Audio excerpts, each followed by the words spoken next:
सुकरात प्राचीन यूनान, ग्रीस के सबसे महान दार्शनिकों में से एक थे। वे सत्य, नैतिकता और तर्क शक्ति के पक्षधर थे। उनका मानना था कि ज्ञान ही सच्ची शक्ति है और इंसान को हमेशा सही रास्ते पर चलना चाहिए, चाहे परिणाम कुछ भी हो। लेकिन उनकी यही बातें एथेंस के शासकों और प्रभावशाली लोगों को पसंद नहीं थी। वे नहीं चाहते थे कि लोग सोचे, सवाल करें और उनके आदेशों पर अंधभक्ति से न चले। सुकरात ने हमेशा अपने शिष्यों को सिखाया कि अपने दिमाग का इस्तेमाल करो, तर्क से सोचो और सच्चाई के लिए डरो मत। इससे कई नौजवान उनके अनुयायी बन गए।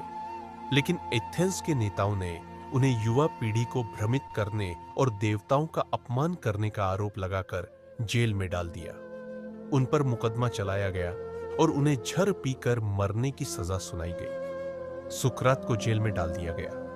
उनके शिष्य क्रिटो ने उनसे कहा, गुरुजी, आपके पास भागने का मौका है, हम आपको यहां से बचा सकते हैं। लेकिन सुकरात मुस्कुराए और बोले, अगर मैं भाग जाऊं तो यह साबित हो जाएगा कि मैं भी उसी झूठे समाज का हिस्सा हूं जिससे मैं लड़ रहा था।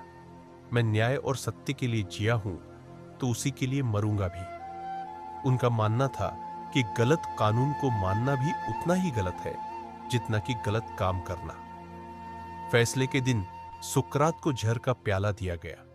उन्होंने शांतिपूर्वक उसे अपने हाथ में लिया और अपने शिष्यों की ओर देखा।